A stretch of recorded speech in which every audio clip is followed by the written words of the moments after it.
and Donald took complete charge. He built it under budget and on time.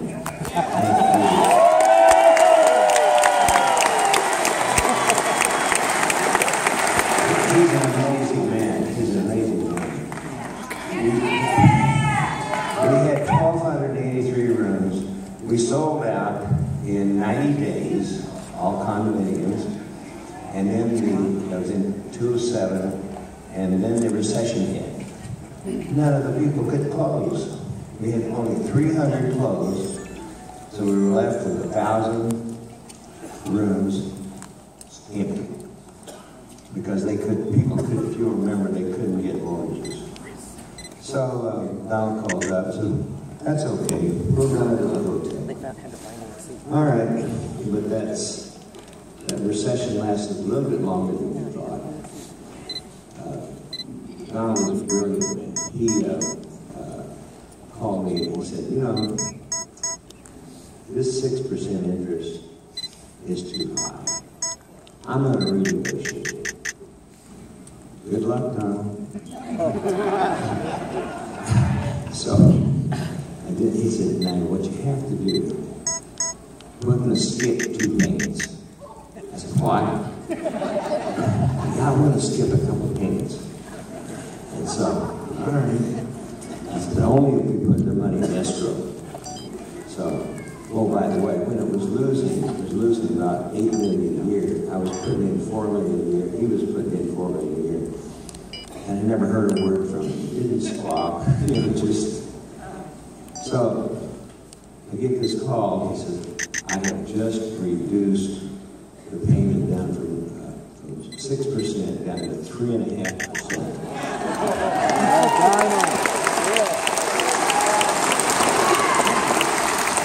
And guess what? I just sold $100 million worth of condos to Hilton Timeshare. And I am telling you, this man is the greatest negotiator you'll ever find. I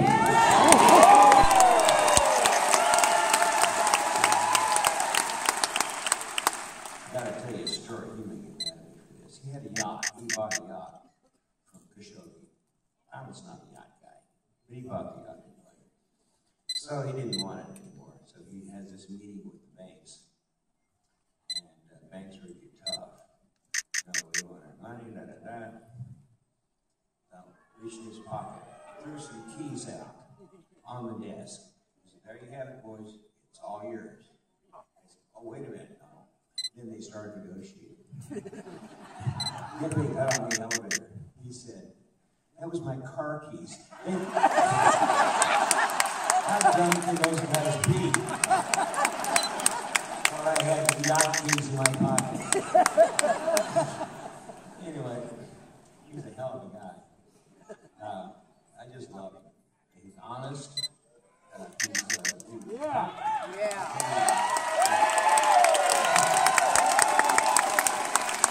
Now listen to this. You'll never hear this on TV.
to the St. Jude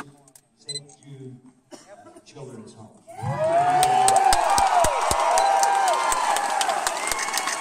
We could have used that $20 million for television ads, but he decided to give the children a concert.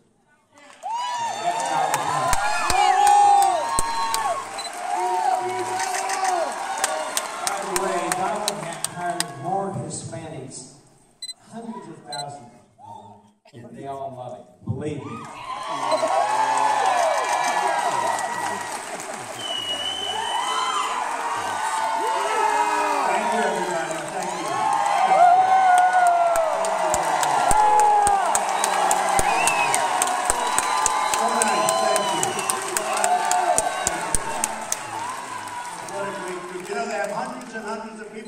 Outside, they can't get in. So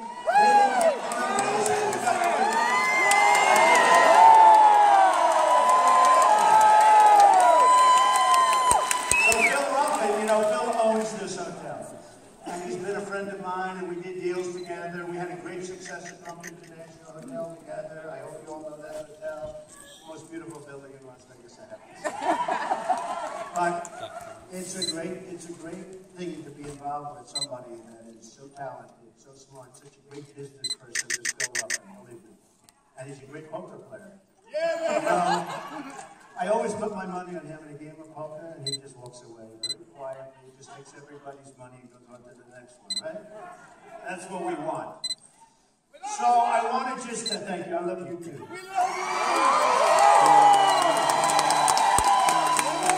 I want to just start by saying, Kevin McCarthy is out.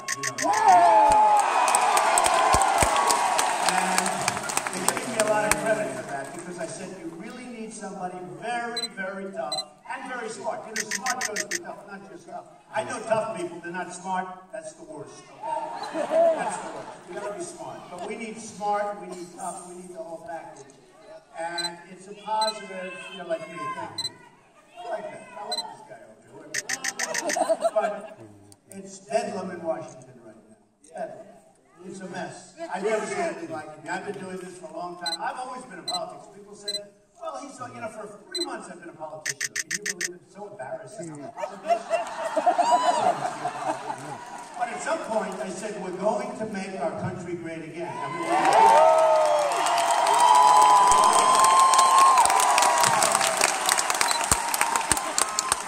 But Kevin is a nice guy, and I just hope now that they find somebody that's going to be, have those qualities where we can negotiate, where we can use that debt ceiling that's coming up very rapidly and do something really, really significant. Because if we don't, we're going to be in very big trouble. We're going to be in very, very big trouble.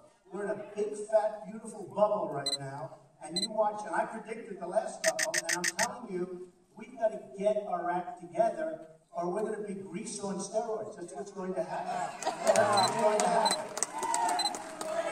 And there's nothing wrong with the Republicans taking a tough stance and sticking with it.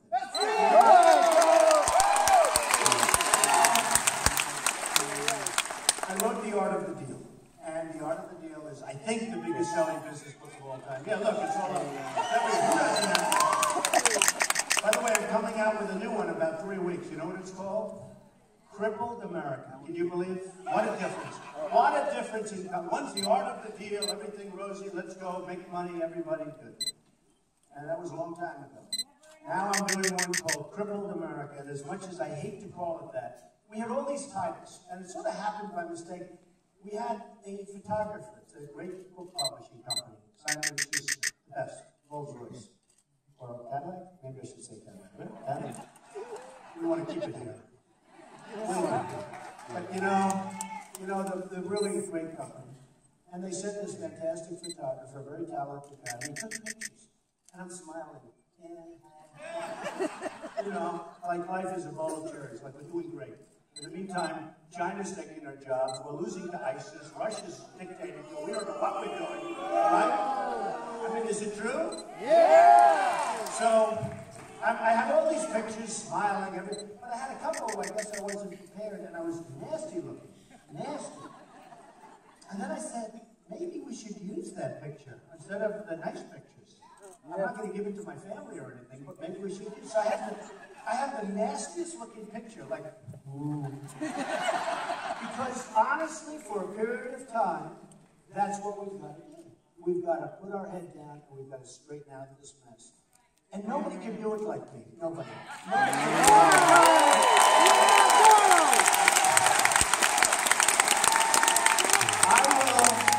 Bring our jobs back. You know, it's very interesting. CNN did a good poll. I'm on live with CNN. Look at all those cameras up there. We're all live. And every time they have me on live, all these other guys, they make the same speech over and over and over. They read it. Just nobody.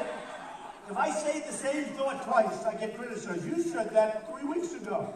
I mean, how many thoughts can you have? Jobs stink. The military's in trouble. The vets are being taken poorly care of. We're going to repeal Obamacare. You know.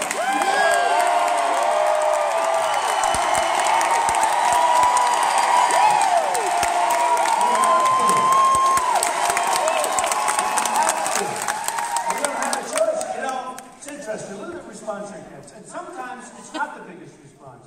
I mean, my stance on immigration is, first of all, I just met with a whole group, the Hispanics. My relation, and what Phil said, I really appreciate. I didn't know he was going to say that. But I've employed thousands and thousands, and currently thousands of Hispanics. These are incredible people. Incredible. My relationship is great. They did a poll, and everybody probably saw the poll. I won with Hispanics in the state of Nevada. And I think I won for two reasons. But one of them is they know I'm going to bring jobs back to this country. We're going to take our jobs back, and people are going to have jobs. Because this 5.3 and 5.5%, it is nonsense. We have close to 100 million people that are out of the workforce. They're out of the workforce. We have 50 million people that are in poverty. They consider it poverty, like third world, and not even as good as some of the third world nations. Our infrastructure, our airports are worse than third world nations. You fly into LaGuardia, you fly into Kennedy, LAX, you fly into some of these airports, we're like a third world country. And I go and I deal with these people. I get along with everybody, okay? By the way, I do. But I deal. And I don't dislike China. I love China. In fact, they're my tenants in New York. I have the biggest bank in the world. It's my tenant. Chinese bank. Like, seriously big. The rent comes in, boom, like clockwork, okay? But I have tremendous relationships with Mexico, with China, with everybody. The problem is we're not being led right. When China, Japan, Brazil, I mean any country, name a country, anybody, name any country, they're taking advantage of us. Any country, France, they're taking advantage. You know that, because you know what they're doing with Iran. You see, she says France. You can name any country. Russia. Oh, that's a pretty easy one. That was the one I was hoping we don't have to say too much about Russia. No, he's having a field day dealing with our leaders. Because our leaders are incompetent. They're incompetent. So, we've had an amazing, well, even Israel, if you look at Israel, we're actually taking advantage of Israel, if you think about it. Because what we did with that stupid deal with Iran is the worst thing that has probably happened in Israel.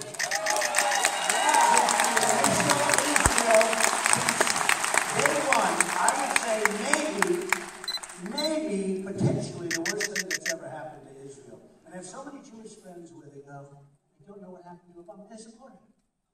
And he said, I don't know what happened. And some continue to support him. It's almost like, what are we doing here? They support him. They're having fundraisers for him. But they say, yeah, he's treated us very badly. And then he walks into the room and give him money. And the whole thing is crazy. He has been so bad to Israel. And Bibi is a great guy. I know him. And I thought he made a great speech the other day in the United Nations. You know, I was one of the few people, I think the only, but he asked me to make an ad for him for his campaign. So I was greatly honored. I made it ad when I was happy. I took full credit for it. Full credit. But, you know, we have a problem with so many different things, and we'll talk about, I love talking about this, the media. Do we all love the media?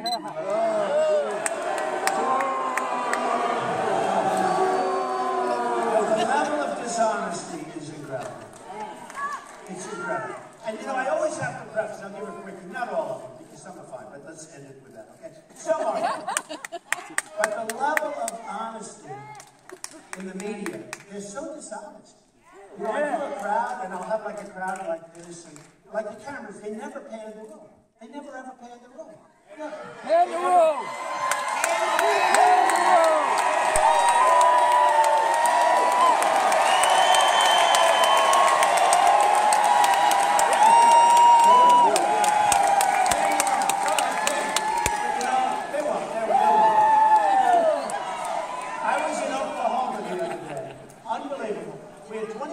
People, it's a band shell in this massive park, and there were more than 20,000. I'm saying 20. I'm now going low because if I have two people more, because it wasn't.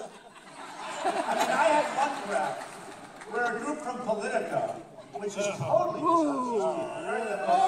totally just Politico. They cut numbers that, but Bernie Sanders, and then you look, and I have far more people than him. But you know, it's important because it shows the dishonesty. But I was in Oklahoma the other day. And we had 20,000 people, at least. We had a band shell. It was 5 times the size of this thing. They had a thing in the back, all concrete, you know, a real beautiful band shell, all concrete. You can't see anything. We must have 2,000 to 3,000 people behind the band shell. I was saying, you can't see anything because it's a stage with this massive wall behind it. But they couldn't fit them into a park. So we had much more than 20, but I say 20. I've actually become very concerned because this way I don't get criticized. And I said to the press, I went home. My wife said, oh, how was it? She watched it on television. She said, was the crowd big? I said, what is it? It's true. Because she said they had the camera on your face the entire time. They never panned the crowd. They never. No, they're terrible. They work for Hillary. No, they're terrible. The media is terrible. I'm going to go into a whole thing.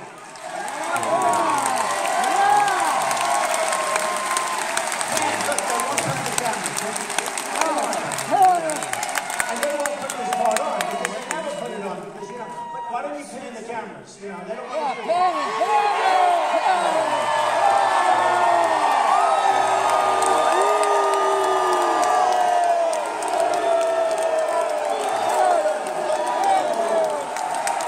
But my wife tells me, she said, so how was the crowd in Oklahoma?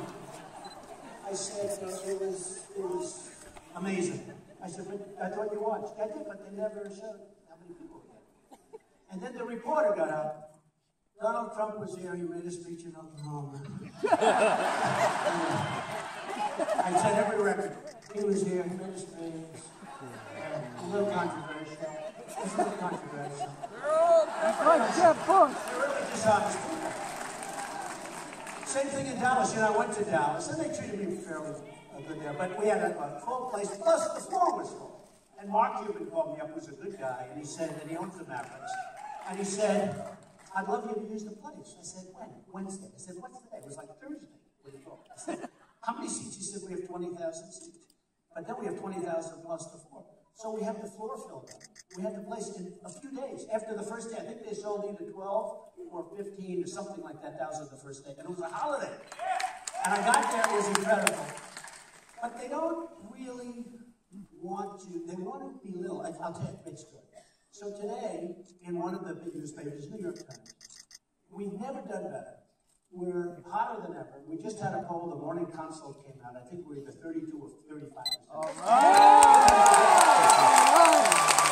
Remember this. All the Times, I mean, it's disgusting. And the reporter that did the story, who's done other stories that are totally inaccurate, calls up my people, said, oh, I want to meet with Mr. Trump. I want to meet. Never even called me. Never even spoke to me. Never even spoke to me. So they did a story. Is he waning? Now, I just want, listen to this. So yesterday morning, before the story, I won the state of Florida. I was at 28 or 29. Oh, think of this. The governor of the state, Bush. Hey, honestly, and Rubio, the senator. Well, Rubio was the gang of 8. That was the one that everybody was worried about. You know, immigration, very weak on immigration. But, and Bush weak on immigration. Bush is in favor of Common Core. So that means your children, right? That means your children are going to be educated by the bureaucrats in Washington. I don't think so. I don't. So this reporter called calls up my people. I have great people. Calls up, I'd love to speak to Mr. Trump. I go, okay, we'll work it out. I'd love to speak to him. When can we start? We'll work it out. She writes this horrible story. And she said, she didn't say that we had 24 million people at the debate, the biggest audience in the history of CNN. Then Fox had the biggest audience in cable, I think they said, right? Yeah. And by the way, it got bigger. That was the original, it's called preliminary numbers. I know so much from The Apprentice. Oh, was I the greatest of all? You know, I have a big chunk of The Apprentice. I get a lot of the profits from The Apprentice. So, and you can always tell the enemies. I left. The head of Comcast, who's an amazing guy, Steve Burke, he came up to see me, along with the head of reality television for NBC, Paul Tillich. And they come up to my office. This is like 6, 7 months ago. And they said, we want you to extend, we want you, we'll do anything, we want you to sit. I mean, Steve Burke doesn't do that. He's one of the biggest executives. Comcast owns NBC. And he's fantastic. So I said, Steve, you know, honestly, I think I'm going to run. I want to make our country great again. I think we're And he said, well, I don't know, but just in case. So they have their upfronts. That's a big deal. You know, usually at the biggest place in Manhattan, it's a big deal. And they announce their fall schedule. So they announce that The Apprentice is going to be extended with Donald Trump. So I've done 14 seasons. It's going to be season 15, and they even want to go beyond that. I say, but I told you, I'm probably going to run. You can't do that, because if you run, there's stupid laws. It's called equal time. So that if I do The Apprentice, as an example, you have to let other people, like let's say Lindsey Graham, do a 2-hour show on television. I don't think so, right? So you have equal time. So you're basically you're precluded. Essentially, you're precluded from it. So what happened is I said, no. Well, we're going to take a chance because we're. So they announce it. They sell all the advertising. It's one of the easiest shows on television to sell. Big success, even after all these years. 12 years, 15 copies. Think of it. And now they extend. And I'm on it. And I get a call from Mark Burnett. He said, I can't believe it. You're turning down an extension. Nobody turns down an extension. You turn down an extension. I'm giving up a lot. Believe me, to do this. I'm giving up a lot. And I'm on top of it, I'm self-funding my own campaign.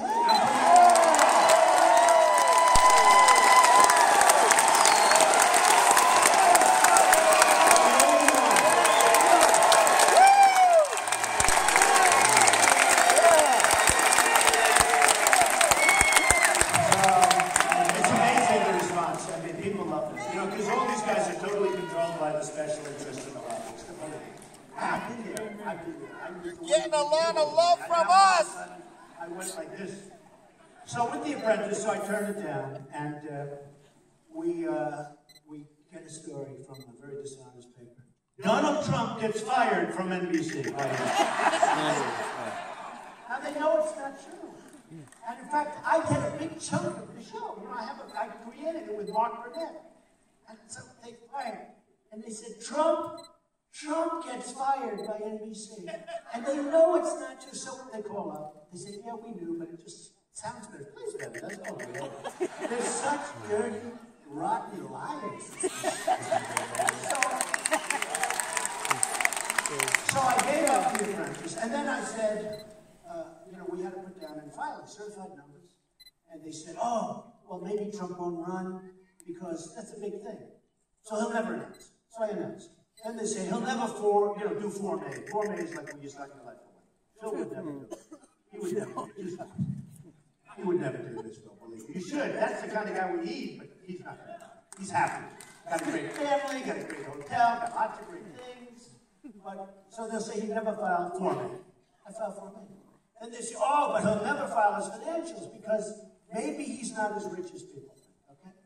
So I filed. By the way, I was one of the few that filed in time, and I had almost 100 pages. These guys have 1 page. You know, I worked for someone. It's true. And they were late. They needed extensions, and I filed on time. I wanted to file on time. I actually filed ahead of schedule. You were entitled to 2 45 days. What a matter. And I filed. I just filed.